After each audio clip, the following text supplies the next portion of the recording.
Hello my dear students, कैसे हैं आप सब। आई होप सब अच्छा कर रहे होंगे, सबकी नीट की तैयारी बहुत अच्छी चल रही होगी। तो बच्चों, मेरा नाम है अनमोल कुमार। मैं आपको बताने वाला हूँ एक ऐसी स्ट्रैटेजी जिससे आपके पास 150 प्लस मार्क्स आ सकते हैं फिजिक्स के अंदर। और जस्ट आपको कितने कंसेप्ट पढ़ने होंगे? 50 कंसेप्ट आपको लगभग पढ़ने पड़ेंगे। तो यहाँ पर अगर मैं बात करूँ बेसिक बातों की कि भाई हमारे पास कितने सारे तो चैप्टर्स ही हैं, अगर आप देख पा रहे हो तो ये सारे इतने सारे हमारे पास चैप्टर्स हैं जो हमारे को पढ़ने पड़ते हैं। लेकिन फिर वही बात हो जाती है, अगर मान लो मैं electric charges and electric field को ले लिया, तो क्या इस चैप्टर में से सभी कुछ पूछा जाएगा हमसे? नहीं। हमसे ये पूछा जाएगा कि इसमें से भी एक पर्टिकुलर टॉपिक वो पकड़ लेंगे। जैसे उन्होंने पकड़ लिया गॉस गॉस थ्योरम पकड़ लिया, तो गॉस से रिलेटेड उन्होंने स्पेयर्स के बारे में पकड़ लिया, स्पेयर्स को पकड़ लिया तो उनके ग्राफ पूछ लिए। तो हमसे पूरा तो कुछ नहीं पूछा गया, इतना इलेक्ट्रिक फील्ड पढ़ी, इतना हमने फॉर्मूला पढ़ा इलेक्ट्रोस्टैटिक कूलम लॉ का, और फिर भी उससे कुछ नहीं आया। और आया कहाँ से? एक बेसिक क्वेश्चन आ गया, वो भी स्फेयर से, हॉलो और सॉलिड स्फेयर से, और उसका ग्राफ पूछ लिया गया। तो हमारी जितनी करी गई मेहनत होती है, वैसे वो वेस्ट तो नहीं गई, क्योंकि वो तो at the end of the day करनी ही करनी है। लेकिन फिर वही बात हो जाती है ना यार, इतनी सारी मेहनत करी तो उस मेहनत के ऊपर सवाल खड़ा हो जाता है। अगर मान लो मैं स्पेयर वाला क्वेश्चन नहीं कर पाता, यार मैंने तो पूरा चैप्टर करा था, यही क्वेश्चन आ गया, इसे मैं प्रिपेयर करके नहीं गया, मेरे मार्क्स यहीं पर कट गए, है ना। तो यहाँ पर हम क्या करने वाले हैं वो मैं आपको बता देता हूँ। जैसे फॉर ऑब्वियस रीजंस मैं एक कंसेप्ट आपको यहाँ पर पूरा खोलकर बता देता हूँ। जैसे motion in a straight line है ना। अब एक एग्जामिनर का पॉइंट ऑफ व्यू क्या होगा, कहाँ से वो ये क्वेश्चन पूछ सकता है इसके अंदर? इंस्टेंटेनियस स्पीड, इंस्टेंटेनियस वेलोसिटी, है ना, और ग्राफ्स। और तीसरा क्या हो गया हमारा? Motion under gravity. ये तीन चीजें हो गई।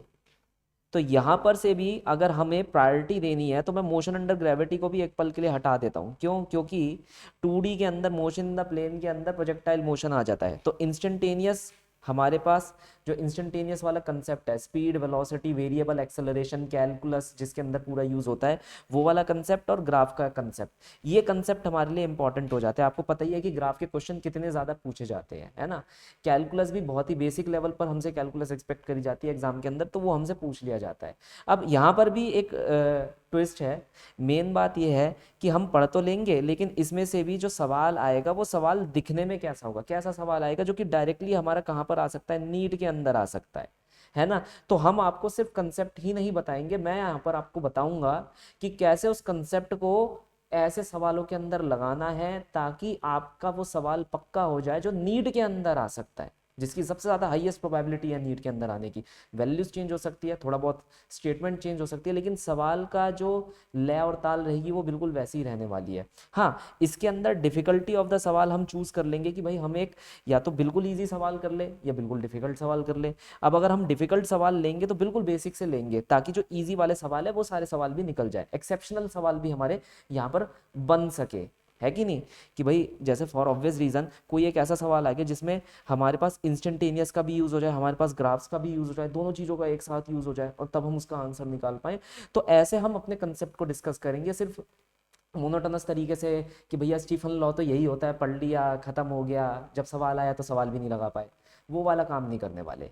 तो ये पूरी स्ट्रैटेजी रहने वाली है। आप लोगों को मेरे साथ बनकर रहना होगा। 15-15 मिनट की ज़्यादा ज़्यादा वीडियो होगी जिसके अंदर हम ये देखेंगे कि अगर इस कंसेप्ट से कोई सवाल आता है तो उस सवाल को कंसेप्ट के बिहाफ पर कैसे हमारे को सॉल्व करना है, और वो सवाल ही क्या होगा। तो हर एक चैप्टर के अंदर हम कंसेप्ट लेकर आ रहे हैं, ठीक है। 50 कंसेप्ट है, 50। कहने का मतलब है किसी एक चैप्टर के अंदर सिर्फ एक कंसेप्ट हो सकता है, किसी एक चैप्टर के अंदर दो कंसेप्ट हो सकते हैं, किसी एक चैप्टर के अंदर तीन कंसेप्ट भी हो सकते हैं, लेकिन एक चैप्टर के अंदर कोई कंसेप्ट भी नहीं होगा, क्योंकि जरूरी नहीं है कि उससे आए या ना आए, है ना। ये भी चीज हो जाएगी। तो टाइम वेस्टिंग यहाँ पर नहीं होने वाली। ये बिल्कुल वीडियो सिर्फ और सिर्फ सीरियस कैंडिडेट्स के लिए रहने वाली है जो कि पॉलिशिंग वर्क करना चाहते हैं। हाँ, अगर आप बिल्कुल न्यू भी हैं, है ना, अभी अभी आए हैं कि भाई अभी अभी आपको सीखना है, तो भी आप ये वीडियो बिल्कुल देख सकते हैं और इन वीडियो को फॉलो कर सकते हैं। क्योंकि इससे क्या हो जाएगा, आपको ये पता चल जाएगा कि मान लो मेरा ये चैप्टर छूट रहा है, तो at the end of the day इसमें से मैं ये वाला टॉपिक ग्रैस्प कर लेता हूँ। छोड़ तो मैं रहा ही हूँ, लेकिन अगर ये टॉपिक मैंने ग्रैस्प कर लिया, मुझे पता है इसी में से सवाल आना है, तो ये सवाल भी ऐसे निकल कर आएगा मेरा। तो बस मेरा वो डर हट जाएगा कि यार मेरा सिलेबस कंप्लीट नहीं हुआ, मेरा सिलेबस कंप्लीट नहीं हुआ। सेम एज दैट हमने क्लास नंबर 12th के अंदर भी यही कर रखा है, सारे के सारे टॉपिक्स यहाँ पर डिफाइन कर रखे हैं। तो मिलते हैं आपसे वीडियोस के अंदर। और कोई भी आपको प्रॉब्लम आ रही है स्ट्रैटेजी रिलेटेड, फिजिक्स के रिलेटेड, तो कमेंट सेक्शन में ज़रूर लिख कर दीजिएगा। Thank you.